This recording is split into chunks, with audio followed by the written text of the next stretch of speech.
નમસ્કાર. આજના ITI e learning પ્રોગ્રામમાં આપ સૌનું હાર્દિક સ્વાગત છે.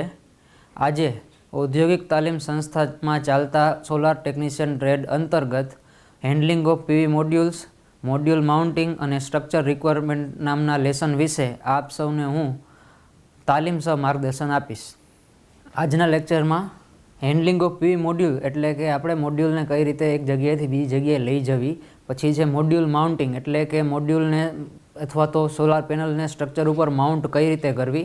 અને સ્ટ્રક્ચર રિક્વાયરમેન્ટ એટલે સ્ટ્રક્ચરની જરૂરિયાત શું છે અને એમાં ધ્યાનમાં કયા મુદ્દા લેવાના હોય તેના વિશે આપણે માહિતી મેળવશું.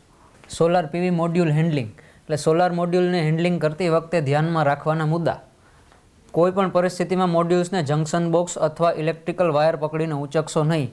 સોલાર મોડ્યુલ અથવા તો સોલાર પેનલ છે તેની પાછળ એક જંકશન બોક્સ લાગેલું હોય છે. તેના વડે આપણે સોલાર પેનલને ક્યારેય ઉંચકવી જોઈએ નહીં, કેમ કે સોલાર પેનલનો વજન 18થી 36 કિલો સુધીનો હોય છે. અથવા તો ઇલેક્ટ્રિકલ વાયર પકડીને પણ ઉંચકવું જોઈએ નહીં. ઇલેક્ટ્રિકલ વાયરથી પણ આપણે સોલાર પેનલને ક્યારેય ઉંચકવી જોઈએ નહીં. પછી મોડ્યુલ્સ પર ઊભા ન રહેવું જોઈએ કે તેના પર પગ ન મૂકવું જોઈએ. બની શકે ક્યારેય ઘણીવાર કે કોઈ એક સાઇટ છે તેના ઉપર સોલારની પેનલનું ઇન્સ્ટોલેશન ચાલુ છે, તો બેદરકારીના કારણે કોઈ લેબર છે તો એ પેનલ પર ઊભો રહે અથવા પેનલ પર પગ મૂકે તો પેનલની નુકસાન થઈ શકે એમ છે, તો એ વસ્તુ ક્યારેય કરવી જોઈએ નહીં.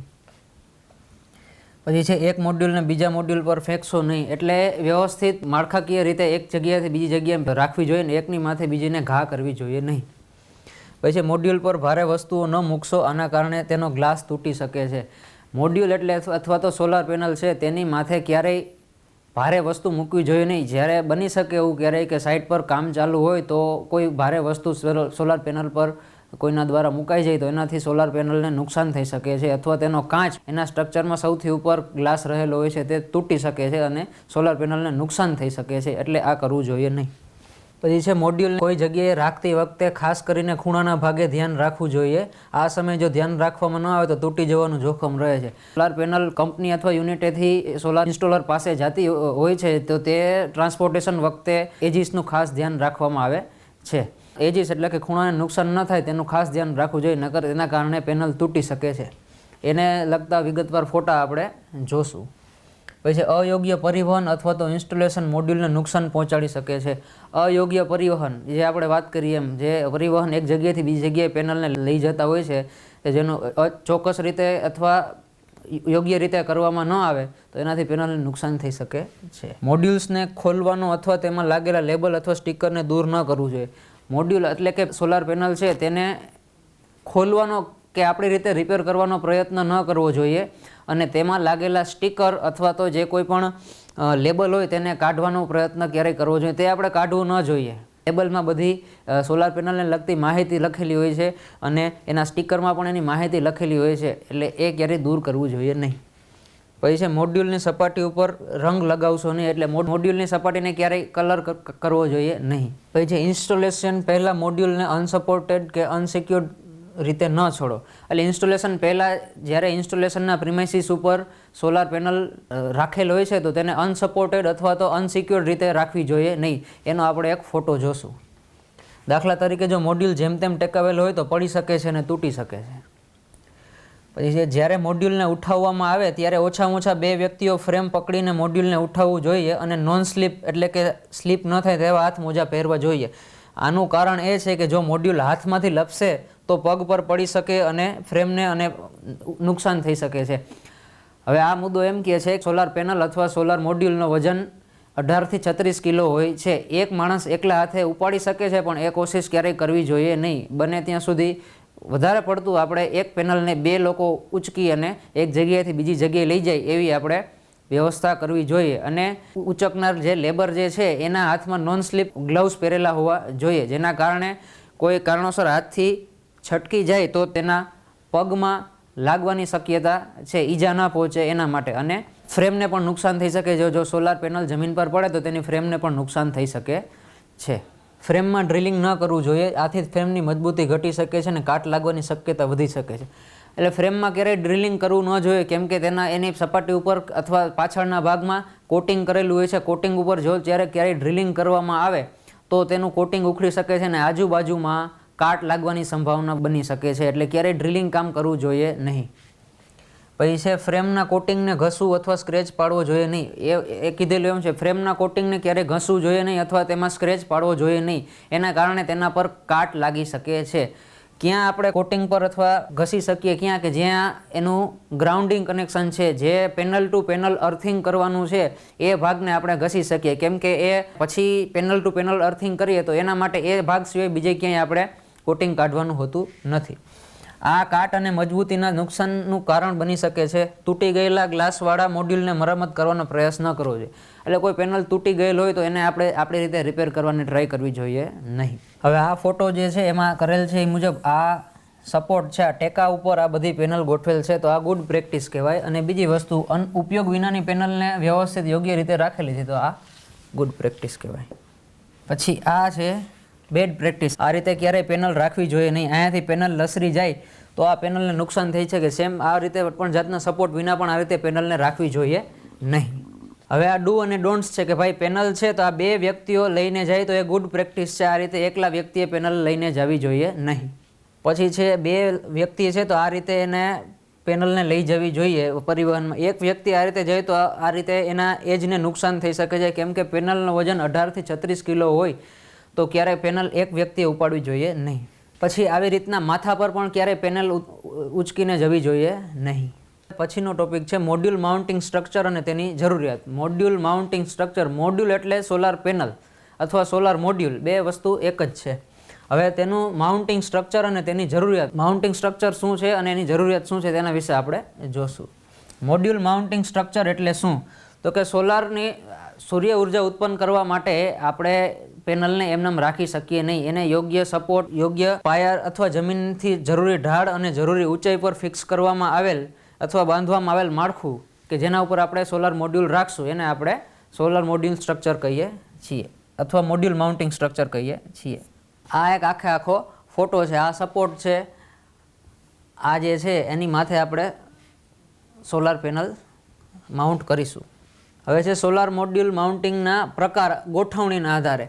એટલે સોલાર સિસ્ટમ છે કોઈ પણ જગ્યાએ ગમે તે રીતે રાખી શકાશે નહીં, અથવા સોલાર સિસ્ટમ છે ગમે તે જગ્યાએ સ્થાપિત કરી શકાશે નહીં. એના અમુક નિયમો છે. યોગ્ય સાઇટને અનુરૂપ આપણે યોગ્ય માઉન્ટિંગ પદ્ધતિનો ઉપયોગ કરવો જોઈએ. સૌર સિસ્ટમ બધા સ્થળોએ સરખા હોતા નથી. વિવિધ પ્રકારના ઉપયોગ અને ભૂપ્રદેશ અને પર્યાવરણીય પરિસ્થિતિઓના કારણે દરેક ગ્રાહક માટે એક જ પ્રકારનું સ્ટ્રક્ચર અનુકૂળ ન હોઈ શકે. દરેક વ્યક્તિ અલગ અલગ જગ્યાના આધારે અથવા અલગ અલગ પર્યાવરણીય પરિસ્થિતિના આધારે એના પ્રિમાઇસીસ ઉપર સોલારનું ઇન્સ્ટોલેશન કરવાનું હોય છે. દરેક ગ્રાહક માટે એક જ જાતનું સોલાર ઇન્સ્ટોલેશન એ સ્ટ્રક્ચર અનુકૂળ ન હોઈ શકે. અત્યાર સુધીની જરૂરિયાતોને ધ્યાનમાં લઈને વિવિધ સ્ટ્રક્ચરની જરૂર પડેલ છે, જે નીચે મુજબ છે. વિશ્વભરમાં અલગ અલગ પ્રકારના મોડ્યુલ માઉન્ટિંગ સ્ટ્રક્ચરની ગોઠવણ જોવા મળે છે, જે નીચે મુજબ છે. આ છે ઓન રૂફ પાર્કિંગ, બરાબર છે. એટલે કે પાર્કિંગ છે, પાર્કિંગની છતનો ઉપયોગ યોગ્ય રીતે કરેલ છે કે તેનામાં સોલાર નાખેલ છે. સેમ આ રીતે પાર્કિંગ ઉપર સોલાર નાખેલ છે. કોઈ પણ વધારાની જગ્યાની જરૂર પડતી નથી અને જે જગ્યા છે એમાં એનો યોગ્ય રીતે ઉપયોગ કરીને આપણે એમાં સોલારનું ઇન્સ્ટોલેશન કરેલ છે. પછી છે ઓન રૂફ અથવા રેસિડેન્શિયલ કોમર્શિયલ બિલ્ડિંગ માટેનું છે. એટલે આ કોઈ રૂફટોપ સોલાર છે અથવા કોઈ કોમર્શિયલ બિલ્ડિંગ છે તો એના માથે જે સોલારનું ઇન્સ્ટોલેશન કરેલું હોય આ એના ફોટોસ છે. જગ્યા ઓછી હતી અને એનો ઉપયોગ વધારે હશે એટલે થોડુંક સ્ટ્રક્ચરની ડિઝાઇન એ રીતે કરી અને વધારે સોલાર પેનલો નાખેલ છે. આ પણ એનું જ ઉદાહરણ છે. જે સ્લાન્ટ ત્રાસી ઊંચાઈવાળા છાપરા છે એમાં આપણે સોલારનું ઇન્સ્ટોલેશન કરેલ છે. આ પણ એક રૂફટોપ સોલારનું ઉદાહરણ છે. આ પણ એક કોમર્શિયલ બિલ્ડિંગ અથવા તો એક મોટી જગ્યા છે એમાં છતનો યોગ્ય ઉપયોગ કરી અને એમાં પણ સોલાર ઇન્સ્ટોલ કરેલ છે એનું ઉદાહરણ છે. હવે છે on roof of green house છે. એમાં ગ્રીન હાઉસ છે તેના ઉપર સોલારનું ઇન્સ્ટોલેશન કરેલ છે. હવે આ છે ગ્રાઉન્ડ માઉન્ટેડ સોલાર, બરાબર. ઓન ગ્રાઉન્ડ માઉન્ટેડ સોલાર એટલે જમીન ઉપર સોલારનું ઇન્સ્ટોલેશન કરેલ છે, સમતલ જમીન ઉપર.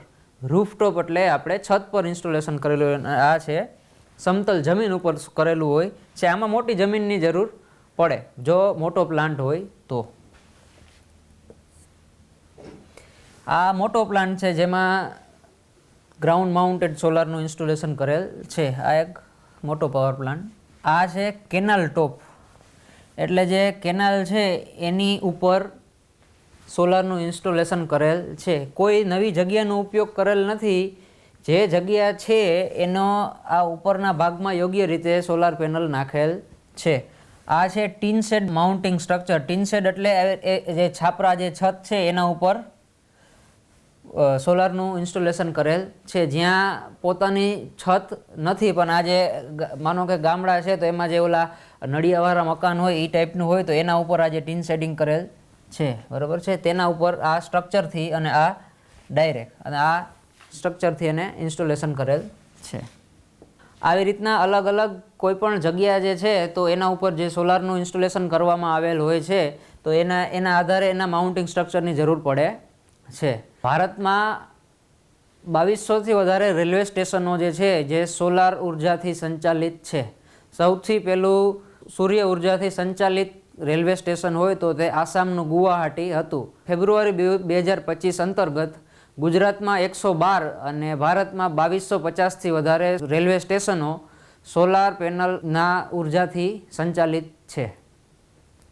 2030 સુધીમાં zero carbon emission in railways નામનો એક ઇનિશિયેટિવ રેલવે તથા ભારત સરકારે બહાર પાડેલ છે. જે અંતર્ગત આજની તારીખે 2250 રેલવે સ્ટેશનોમાં સોલાર પ્લાન્ટ નાખેલ છે અને એનો આખા રેલવે સ્ટેશનો એના દ્વારા સંચાલિત છે. હવે છે મોડ્યુલ માઉન્ટિંગ સ્ટ્રક્ચરને મુખ્ય બે ભાગમાં વેચી શકાય છે. પહેલું છે સબ સ્ટ્રક્ચર અને બીજું છે સુપર સ્ટ્રક્ચર. સબ સ્ટ્રક્ચરમાં શું છે કે આ ભાગ જમીન સાથે સંકળાયેલ આધાર છે જે પૂરેપૂરો માઉન્ટિંગ સ્ટ્રક્ચર ઊભો રહે તેનો આધાર પૂરો પાડે છે. બરાબર. જમીન ઉપર જે ફાઉન્ડેશન કરેલું હોય એ જે ટૂંકમાં જમીનનો આધાર જે છે એને આપણે સબ સ્ટ્રક્ચર તરીકે ઓળખશું. તેના મુખ્ય ઘટકોમાં શું છે તો કે ફાઉન્ડેશન, માઉન્ટિંગ માટેનો મેઇન પાયો.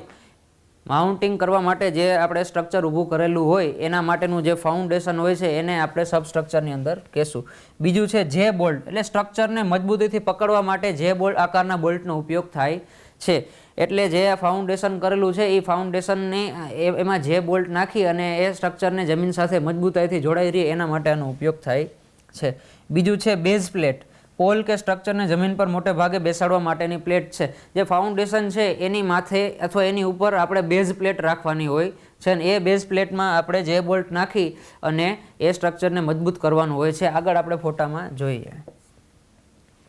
બીજું છે સુપર સ્ટ્રક્ચર. આ ભાગમાં માઉન્ટિંગ સ્ટ્રક્ચરના ઉપરના તટસ્થ ભાગોને સપોર્ટ કરે છે જ્યાં સોલાર પેનલ લગાડવામાં આવે છે. હવે આ સ્ટ્રક્ચર અને બેઝ પ્લેટ નાખી દીધેલ છે તેના ઉપરનું જે બધો ભાગ છે એને આપણે સુપર સ્ટ્રક્ચર કહેવામાં આવે છે. જે સ્ટ્રક્ચર સોલાર પેનલને ભારને સહન કરશે.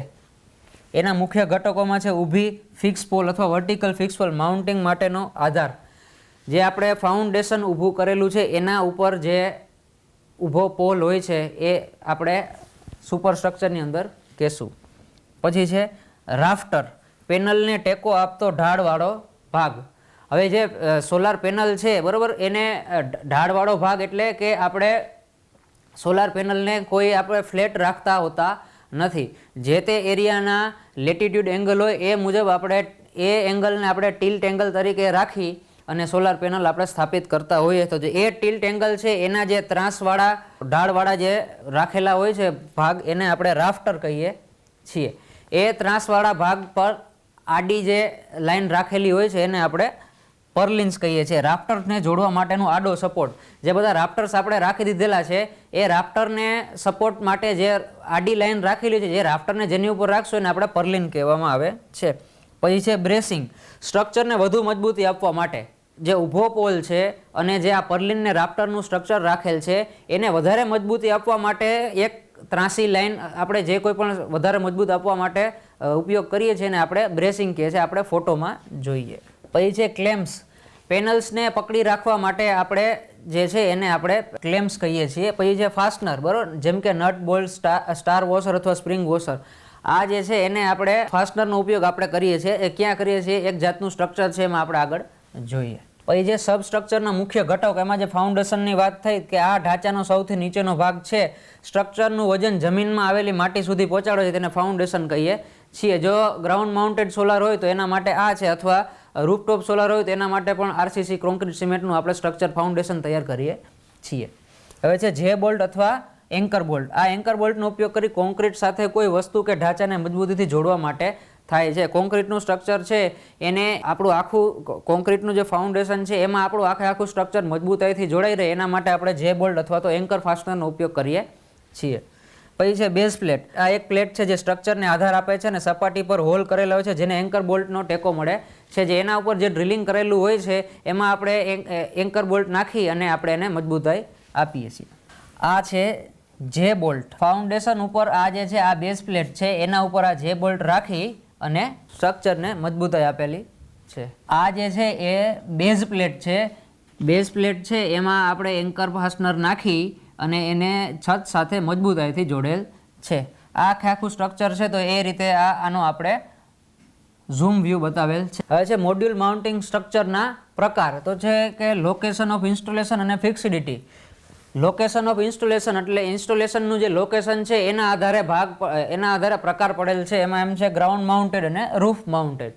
ગ્રાઉન્ડ માઉન્ટેડ એટલે સમતલ જમીન પર જે સોલારનું ઇન્સ્ટોલેશન કરવામાં આવેલું છે એને ગ્રાઉન્ડ માઉન્ટેડ કહે છે. અને રૂફ માઉન્ટેડ અથવા રૂફટોપ, છત પર કોઈ પણ રીતે કરવામાં આવેલ સોલારનું ઇન્સ્ટોલેશન એને આપણે રૂફટોપ સોલાર કહેવામાં આવશે. પછી છે પેનિટ્રેટિંગ, નોન પેનિટ્રેટિંગ અને BIPV. આ આપણે પ્રકારમાં ડીપમાં જોઈએ. પછી છે આ ફિક્સિડિટી. એમાં છે ટ્રેકર અને ફિક્સ્ડ.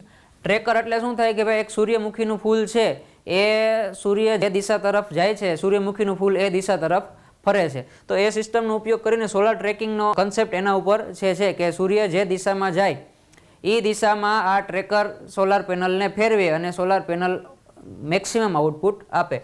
તો એમાં છે સિંગલ અક્સિસ અને બીજું છે ડ્યુઅલ અક્સિસ. સિંગલ અક્સિસ એટલે કોઈ પેનલ જે છે એક જ ધરી પર ફરે છે એને સિંગલ અક્સિસ કહેવાય અને ડ્યુઅલ અક્સિસ એટલે એ બે એક્સિસ પર ફરે છે. હવે આ ફિક્સ સ્ટ્રક્ચર છે એમાં સિંગલ પોલ અને double pole. Single pole structure એટલે કઈ રીતે હોય?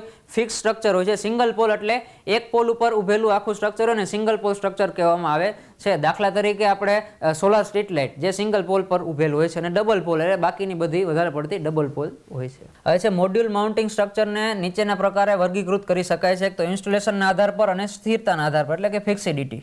હવે છે ground mounted structure. Module mounting સ્ટ્રક્ચરને જમીન પર રાખવામાં આવે છે, સમતલ જમીન પર રાખવામાં આવે છે. MMSને આધાર આપવા માટે જમીન નીચે ફાઉન્ડેશન બનાવવામાં આવે છે. MMS એટલે મોડ્યુલ માઉન્ટિંગ સ્ટ્રક્ચર. એને આધાર આપવા માટે જમીન ઉપર ફાઉન્ડેશન બનાવવામાં આવે છે. બીજું છે છત ઉપર માઉન્ટેડ અથવા તો રૂફટોપ સોલાર. મોડ્યુલ માઉન્ટિંગ સ્ટ્રક્ચરને મકાનની છત પર કે ઔદ્યોગિક શેડ પર મૂકવામાં આવે છે કે એમાં છતનો ઉપયોગ કરીને સોલારનું ઇન્સ્ટોલેશન કરવામાં આવે છે તો એને આપણે રૂફ માઉન્ટેડ અથવા રૂફટોપ સોલાર કહીશું.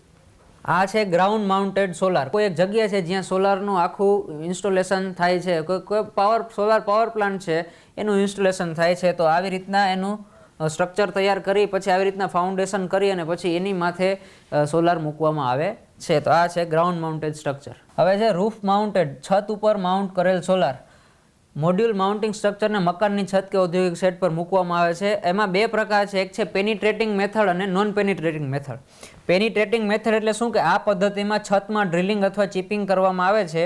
છતમાં ડ્રિલિંગ કરીને એક સબસ્ટ્રક્ચર તૈયાર કરવામાં આવે છે. પછી ડ્રિલ કરેલ છિદ્રમાં કેમિકલ ગ્રાઉટિંગની મદદથી એન્કર ફાસ્ટનર મૂકવામાં આવે છે. આ પદ્ધતિ છે પેનિટ્રેટિંગ પદ્ધતિ. એટલે એ પદ્ધતિનો ઉપયોગ ક્યાં થાય કે કોઈ જગ્યાએ છત છે, બહુ જૂનું બાંધકામ છે, જૂની છત છે અથવા છત નબળી છે અથવા તો જે છત માટે જે બીમની જે જાડાઈ છે એ ઓછી હોય છે ત્યારે આનો ઉપયોગ કરવામાં આવે છે. એમાં શું કરવામાં આવે છે તો કે ભાઈ છત ઉપર જ ડ્રિલિંગ કરી એમાં બેઝ પ્લેટ મૂકી અને એની માથે જે બોલ્ટ અથવા ફાસ્ટનર નાખી અને એમાં કેમિકલ નાખી અને એને મજબૂતાઈથી છત સાથે પકડાવવામાં આવે છે. હવે આ જે છે આ વસ્તુ એમ કે છે કે આ જે છત છે નબળી છે. આ ઉપયોગ ક્યારે કરવામાં આવે કે જ્યારે છે ફાઉન્ડેશનનો ભાર છત ન સહન કરી શકતી એવી પરિસ્થિતિમાં પણ આનો ઉપયોગ કરવામાં આવે છે. આ છે એ બેઝ પ્લેટ મૂકી છે. બેઝ પ્લેટમાં જે આ ડ્રિલિંગ કરેલ ભાગ છે એના ઉપર નિશાન કરી પછી એના ઉપર ડ્રિલિંગ કરવામાં આવે છે. પછી એના ઉપર એન્કર ફાસ્ટનર અને કેમિકલ નાખી અને એન્કર ફાસ્ટનરને બેસાડવામાં આવે છે અને પછી આવી રીતના એ બેઝ પ્લેટ છે છત પર ફિટ થયેલ બેઝ પ્લેટ આ રીતે તૈયાર થાય છે. પહેલો ભાગ છે ડ્રિલિંગ, બીજો છે એન્કર ફાસ્ટનર ફિટિંગ અને ત્રીજું છે છત પર ફિટ થયેલ બેઝ પ્લેટ. એટલે પછી આ રીતે સ્ટ્રક્ચર દેખાય છે. પછી છે નોન પેનિટ્રેટિંગ પદ્ધતિ. નોન પેનિટ્રેટિંગ પદ્ધતિ આ પદ્ધતિમાં છતને ખોદવાને બદલે અસ્તિત્વમાં રહેલ છતની ઉપર સબસ્ટ્રક્ચર તૈયાર કરવામાં આવે છે. આ માટે આરસીસી અથવા પીસીસીનો થી ફાઉન્ડેશન બનાવવામાં આવે છે. નોન પેનિટ્રેટિંગ મેથડ એટલે કે એમાં છત મજબૂત હોય છે ત્યારે આરસીસીનું એક ફાઉન્ડેશન તૈયાર કરવામાં આવે છે ને એના ઉપર આપણે બધું સ્ટ્રક્ચર તૈયાર કરવામાં આવે છે. એમાં છતને ખોદવામાં આવતી નથી, એ જે રહેલ જગ્યા છે, અસ્તિત્વમાં રહેલી છત છે, એમાં જ આ સ્ટ્રક્ચર તૈયાર કરવામાં આવે છે. પછી છે બિલ્ડિંગ ઇન્ટિગ્રેટેડ ફોટોવોલ્ટેઇક. બરાબર, બિલ્ડિંગ ઇન્ટિગ્રેટેડ ફોટોવોલ્ટેઇક એટલે કે BIPV. તો કે આ પદ્ધતિમાં મકાનના છાપરા કે આગળની દિવાલના પરંપરાગત બાંધકામ ઘટકોને સોલાર મોડ્યુલ જેવા ફોટોવોલ્ટેઇક ઘટકો દ્વારા બદલી દેવામાં આવે છે. આ રીતે સોલાર પેનલ મકાનનો જ ભાગ બની જાય છે અને વીજળી ઉત્પાદન સાથે સાથે બિલ્ડિંગનું ઢાંચાગત કાર્ય પણ પૂરું કરે છે. એટલે આ BIPVમાં શું છે કે ભાઈ આપણે જે છત છે, માનો કે નળિયાવાળી છત છે, તેમાં સીધી સોલાર પેનલ ફિટ કરવામાં આવે છે એટલે એક મકાનને ઢાંચાગત સપોર્ટ આપવાનું પણ કામ કરે છે અને ઇલેક્ટ્રિસિટી ઉત્પન્ન કરવાનું કામ પણ કરે છે. આને લગતા બે ફોટો છે, આપણે જોઈએ. આ છે નોન પેનિટ્રેટિંગ મેથડ. આ મેથડમાં શું છે કે આવી રીતના એક આરસીસીનું ફાઉન્ડેશન તૈયાર કરવામાં આવે છે અને ત્યારબાદ એના ઉપર આખું માઉન્ટિંગ કરવામાં આવે છે. હવે છે BIPV, બિલ્ડિંગ ઇન્ટિગ્રેટેડ ફોટોવોલ્ટેક્સ. એટલે આ જે છત છે એ છત માથે જ સોલાર પેનલ નાખવામાં આવે છે એટલે છતનો ઉપયોગ પણ થઈ જાય અને ઇલેક્ટ્રિસિટીનું પણ થાય છે. આ બે એના ઉદાહરણ છે. હવે છે મોડ્યુલ ક્લેમ્પ બનાવવામાં બે પ્રકારની સામગ્રી હોય છે, એટલે બે જાતની ધાતુની બનાવવામાં આવે છે. બેમાંથી કોઈ પણ એક ઉપયોગ કરી શકાય છે. પહેલું છે ગેલ્વેનાઇઝ્ડ આયન, જે ખર્ચમાં સસ્તું હોય છે, જેને GI તરીકે ઓળખવામાં આવે છે. ગેલ્વેનાઇઝ્ડ આયન, આયન એટલે કે લોખંડ ઉપર ગેલ્વેનાઇઝનું કોટિંગ કરેલું હોય છે, જે કાટ રોધક હોય છે, કાટ સામે પણ રક્ષણ આપે છે, એટલે એ GI. બીજું છે એલ્યુમિનિયમ. એ સામાન્ય રીતે વધુ ઉપયોગમાં લેવામાં આવે છે અને તેના પર પણ કાટ લાગતો નથી. હવે આ ક્લેમ્પ છે, ક્લેમ્પ બે જાતના બતાવવામાં આવેલ છે. આને આપણે એન્ડ ક્લેમ્પ કહેશું અને આને આપણે મિડ ક્લેમ્પ કહેશું. આ ક્લેમ્પનો મિડ ક્લેમ્પ એટલે બે પેનલને જોડી અને અહીંયાથી આપણે સ્ક્રૂ અથવા નટ બોલ્ટ ટાઈટ કરી નાખીએ એટલે બે સોલાર પેનલને મજબૂતાઈથી જોડી શકે. એક પેનલ આ બાજુ આવે અને એક પેનલ આ બાજુ આવે. હવે અને આને એન્ડ ક્લેમ્પ કહેવામાં આવે છે, એટલે કે શરૂઆતમાં અથવા તો અંતમાં જ્યારે હોય ત્યારે આ ક્લેમ્પનો ઉપયોગ થાય છે. હવે છે આ આખી ચેનલ છે, એના ઉપર આ મિડ ક્લેમ્પ લાગે અથવા તો આ એન્ડ ક્લેમ્પ લાગે અને આ બીજી બધી એસેસરીઝ છે, ફાસ્ટનર છે અથવા આ એલ ટાઈપ છે. આ અલગ અલગ કમ્પોનન્ટ દર્શાવેલા છે. એમાં સ્ટેપ 1માં શું કીધું છે કે પહેલાં આ ફાઉન્ડેશન તૈયાર કરી એના ઉપર બેઝ પ્લેટ રાખી આ ફાસ્ટનર અથવા તો યુ પ્રકારના બોલ્ટ અથવા જે પ્રકારના બોલ્ટનો ઉપયોગ કરી એ સ્ટ્રક્ચરને મજબૂત કરવામાં આવે છે. પછી તો કે એના ઉપર બ્રેસિંગ અથવા તો ટ્રાયેન્ગ્યુલર જે કંડક્ટર છે એને ટૂંકમાં સપોર્ટ માટેનું આ મૂકવામાં આવે છે. આ જે છે એ ટ્રાયેન્ગ્યુલર કનેક્ટર જે છે એના ઉપર સોલાર પેનલ રહેશે, પણ એની પહેલાં એની ઉપર રાફ્ટર અથવા તો પર્લિન રહેશે. બરાબર, એટલે આ એંગલને દર્શાવવા માટે આપણે આનો ટ્રાયેન્ગ્યુલરનો કનેક્ટરનો ઉપયોગ કરીએ છીએ. પછી શું છે કે fix the PV modules on steel beam using edge ને મિડલ પ્રેશર બ્લોક્સ. એટલે હવે આ આખું સ્ટ્રક્ચર છે એની માથે આપણે પર્લિન અને રાફ્ટર રાખીએ અને તેના ઉપર સોલાર પેનલને ફિટ કરી અને ક્લેમ્પ વડે એને મજબૂત કરવામાં આવે છે. તો જે આ ભાગ રહ્યો ને આ ભાગ એને આપણે બ્રેસિંગ કહીએ છીએ. જે બ્રેસિંગ શબ્દનો ઉપયોગ થતો હતો, ડાયગનલ બ્રેસ, એટલે બ્રેસિંગ એટલે આને વર્ટિકલ પોલ કહેવામાં આવે છે અને આને બ્રેસિંગ, આ બ્રેસિંગ છે, આને વર્ટિકલ પોલ કહેવામાં આવે અને આને બ્રેસિંગ કહેવામાં આવે છે. અને આ જે છે મિડ ક્લેમ્પ જે છે, મિડલ ક્લેમ્પ, એ આ રીતે લાગે. આ ચેનલ છે એના ઉપર મિડ ક્લેમ્પ આ રીતે લાગે. એક સોલાર પેનલ આ બાજુ આવશે, બીજી સોલાર પેનલ આ બાજુ આવશે અને આ છે એન્ડ ક્લેમ્પ. તમારું સ્ટ્રક્ચરનું પૂરું થઈ જાય એટલે જે છેલ્લે રાખેલી પેનલ હોય એને સપોર્ટ આપવા માટે આ એન્ડ ક્લેમ્પ મૂકવામાં આવે છે. આ એન્ડ ક્લેમ્પ છે અને આ મિડ ક્લેમ્પ છે, જેને પ્રેશર બ્લોક પણ કહેવામાં આવે છે.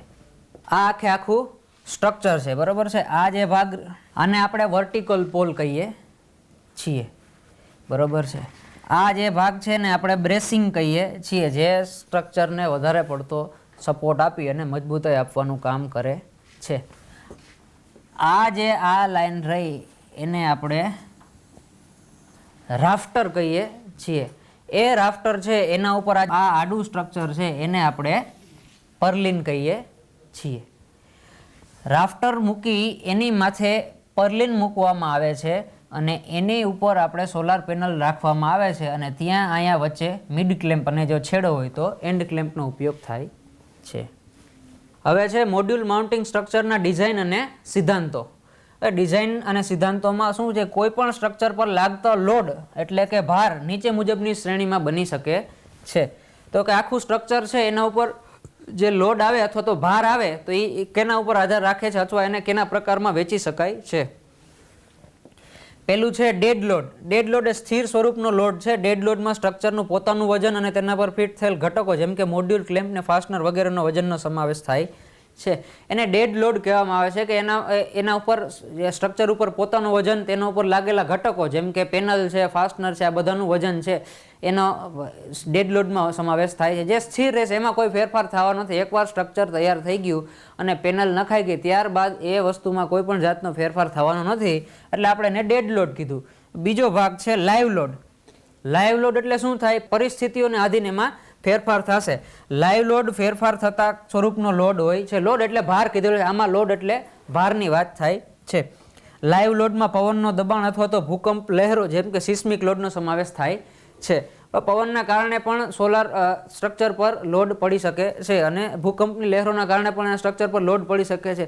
લોડ પડી શકે છે ઇન ધ સેન્સ કે એના સ્ટ્રક્ચરને નુકસાન થઈ શકે છે અને એની મજબૂતાઈ ઘટી શકે છે. આ મોડ્યુલ માઉન્ટિંગના સ્ટ્રક્ચરને ડિઝાઇન કરતી વખતે ધ્યાનમાં લેવાના પરિબળો. તો કે આ સ્ટ્રક્ચર ડિઝાઇન કરતી વખતે કયા પરિબળો ધ્યાનમાં લેવા જોઈએ. પેલું છે સ્ટ્રક્ચરનું આયુષ્ય. તો કે સ્ટ્રક્ચર લાંબા સમય સુધી અને મજબૂત અને ટકાઉ રહે તે રીતે ડિઝાઇન કરવી જોઈએ.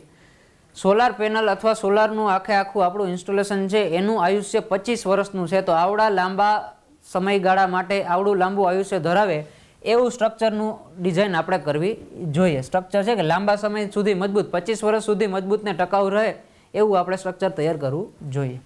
પછી જે સ્થાપન વિસ્તાર એટલે કે રીજન ઓફ ઇન્સ્ટોલેશન, જ્યાં પણ પ્રોજેક્ટ લાગુ કરવાનો છે તે વિસ્તારના હવામાન, પવનની તીવ્રતા, ભૂકંપ જોખમ વગેરેનું વિશ્લેષણ કરવું જરૂરી છે. એટલે સોલાર આપણે શરૂઆતમાં જ વાત થઈ એમ સોલાર ગમે તે જગ્યાએ લાગી શકતું નથી. એની આજુબાજુની ભૌગોલિક પરિસ્થિતિનો પણ આપણે ધ્યાનમાં રાખવા જેવી બાબત છે. જ્યાં તડકો અથવા તો ગરમીનું પ્રમાણ બહુ ઓછું હોય ત્યાં આપણે સોલાર પેનલ લગાડશું નહીં. બરાબર. હવામાન, પવનની તીવ્રતા, બહુ વધારે પવન ધરાવતા વિસ્તારો હોય તો એમાં સોલાર પેનલ નાખતી વખતે આપણે સ્ટ્રક્ચર થોડુંક વધારે મજબૂત નાખવું પડે. પછી જે ભૂકંપનું જોખમ વગેરેનું વિશ્લેષણ કરવું પડે. ભૂકંપગ્રસ્ત વિસ્તારો હોય એવામાં સોલાર પેનલનું ઇન્સ્ટોલેશન કરેલું હોય તો એ ભૂકંપનો આંચકો અથવા એ વસ્તુ સહન કરી શકે એવું સ્ટ્રક્ચર આપણે તૈયાર કરવું પડે. ટૂંકમાં એમ કહે છે કે સ્થાપનનો વિસ્તાર છે, રીજન ઓફ ઇન્સ્ટોલેશન છે, એ આપણે યોગ્ય જોઈ અને પછી આપણે એના ઉપરથી એ પરિસ્થિતિ અથવા તો એ વિસ્તારને આધીન આપણે સ્ટ્રક્ચર તૈયાર કરવું જોઈએ. પછી માઉન્ટિંગ સ્ટ્રક્ચરનો પ્રકાર જે આપણે અગાઉ વાત કરેલી એમ ગ્રાઉન્ડ માઉન્ટેડ છે, રૂફ માઉન્ટેડ છે અથવા BIPV. આપણે આ સ્ટ્રક્ચરના પ્રકાર, આ જે માઉન્ટિંગ સ્ટ્રક્ચર છે એના પ્રકાર મુજબ એનું આયોજન કરવું જોઈએ. એની ડિઝાઇન આ પ્રકાર મુજબ કરવી જોઈએ. અથવા રૂફટોપ છે તો એમાં બે પ્રકાર આપણે કીધા, એક તો પેનિટ્રેટિંગ અને નોન પેનિટ્રેટિંગ. પેનિટ્રેટિંગ એટલે શું કે ભાઈ છત જ્યાં નબળી છે અથવા તો છતનું બાંધકામ બહુ જૂનું છે ત્યાં આપણે સીધું ડ્રિલિંગ કરી અને એમાં બેઝ પ્લેટમાં બેસાડી અને બેઝ પ્લેટમાં ફાસ્ટર બેસાડીને આપણે આખું સ્ટ્રક્ચર તૈયાર કરશું. અને રૂફટોપમાં બીજું છે નોન પેનિટ્રેટિંગ. છત વધારે મજબૂત છે તો એને આપણે ફાઉન્ડેશન તૈયાર કરીને એના ઉપર આખું સ્ટ્રક્ચર ઊભું કરશું જે વધારે મજબૂત હશે. અને BIPV એમાં આપણે શું છે કે ભાઈ છત છે એનો ઉપયોગ આપણે સોલાર પેનલ નાખવામાં કરશું કે જે છત છે એમાં આપણે ખાલી ચેનલ નાખીએ અને ચેનલ ઉપર સીધું આપણે પેનલ નાખી દેશું. એનો એક વિડીયો છે આપણે અંતમાં જોશું. પછી છે સ્ટ્રક્ચરનું કદ અને આકાર. સ્ટ્રક્ચર નાના કે મોટા પ્રોજેક્ટ મુજબ યોગ્ય કદમાં ડિઝાઇન થયેલું હોવું જોઈએ. એટલે સ્ટ્રક્ચરનું કદ અને તેનો આકાર બરાબર છે. એટલે કે ભાઈ રૂફટોપ છે 1 કિલોવોટનો પાવર પ્લાન્ટ છે તો એમાં એ મુજબનું સ્ટ્રક્ચર તૈયાર કરેલું હોવું જોઈએ. અને જેમ કે ગ્રાઉન્ડ માઉન્ટેડ સોલાર છે અને આખો એક મોટો 60 થી 100 કે 200 કિલોવોટનો પાવર પ્લાન્ટ છે તો એમાં એ મુજબનું સ્ટ્રક્ચર ડિઝાઇન કરેલું હોવું જોઈએ. પછી છે મટીરિયલની પસંદગી. એલ્યુમિનિયમ કે GI અથવા ગેલ્વેનાઇઝ્ડ આયર્ન જેવી ટકાઉ અને કાટ ન લાગે તેવું મટીરિયલનું પસંદ કરવું જોઈએ. જેમ પહેલો મુદ્દો વાત થઈ એમ કે છે સ્ટ્રક્ચરનું આયુષ્ય 25 વર્ષ સુધી આપણે આ સ્ટ્રક્ચરને ચલાવવાનું છે અને ટકાવવાનું છે તો એના માટે કાટ રોધક, કાટ ન લાગે એવા આપણે મટીરિયલનો ઉપયોગ કરવાનો છે. જેમ કે એલ્યુમિનિયમ અથવા GI ગેલ્વેનાઇઝ્ડ આયર્નનો ઉપયોગ આપણે કરીએ છીએ. પછી જે ફાઉન્ડેશન એટલે કે પાયો. માઉન્ટિંગ માટે યોગ્ય પાયો જેમ કે RCC PCC પસંદ કરવો જોઈએ જે ખૂબ મહત્વનો પરિબળ છે. જે સ્ટ્રક્ચર નોન પેનિટ્રેટિંગ પ્રકારનું જે સોલાર રૂફટોપ સ્ટ્રક્ચર છે એમાં આપણે ફાઉન્ડેશનનો ઉપયોગ કરીએ છીએ એનામાં આપણે યોગ્ય આરસીસી અથવા પીસીસીનો ઉપયોગ કરવો જોઈએ, જે ખૂબ મહત્ત્વનું છે.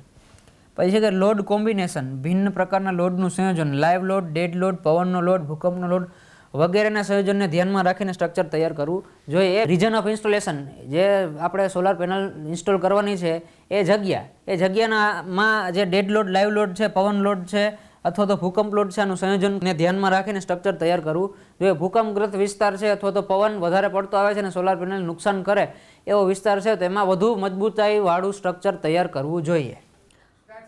આ એક વિડીયો છે, એમાં આપણે જોશું. આ લોંગ રેલ ચેનલ છે, જે ચેનલમાં અત્યારે બીજું સ્ટ્રક્ચર લાગશે. આ જે છે એલ પ્રકારનું એક એંગલ છે જેને છત ઉપર માઉન્ટ કરવામાં આવે છે સ્ક્રૂ દ્વારા.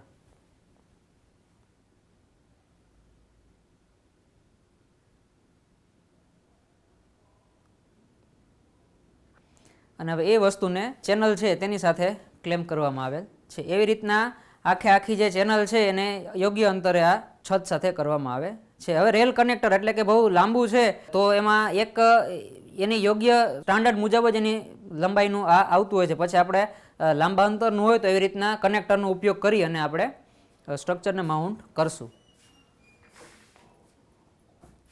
હવે સ્ટ્રક્ચર છે એની માથે આવેલ છે પેનલ. આ છે એન્ડ ક્લેમ્પ, જે તમને એન્ડ ક્લેમ્પ વાત કરેલી હતી એ આ એન્ડ ક્લેમ્પ છે અથવા ઝેડ ટાઈપનું કહેવામાં આવે છે. હવે એને આ સ્ક્રૂ અથવા આના મારફતે ખૂબ ટાઈટ કરી અને બંને બાજુ ઉપર નીચે બંને બાજુ જે ચેનલ રાખેલી છે એમાં આ રીતે પેક કરી દેવામાં આવશે. એટલે આ એન્ડ ક્લેમ્પથી એક બાજુથી ઢકાઈ ગયું, સપોર્ટ મળી ગયો. હવે આ છે મિડ ક્લેમ્પ. મિડ ક્લેમ્પની આપણે વાત કરીએ, મિડ ક્લેમ્પના છેડા વચ્ચે આ રીતે એ બાજુ પેનલ આવી જાય છે. એના ઉપર આ સ્ક્રૂ અથવા નટ બોલ્ટ મારફતે આ બાજુ ફિટિંગ યોગ્ય કરી નાખેલું. અને ખોલવા માટે એલન કીનો પણ ઉપયોગ આપણે થાય છે, અલગ અલગ પ્રકારની હોય. તો આવી રીતના આખું સ્ટ્રક્ચર તૈયાર કરવામાં આવે છે. એન્ડ ક્લેમ્પ અને મિડ ક્લેમ્પનો ઉપયોગ કઈ રીતે થાય, ચેનલ ઉપર કઈ રીતે બેસે એ આપણે આ વિડીયો મારફતે જોયું.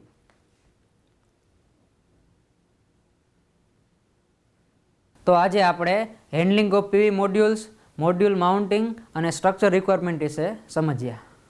આભાર.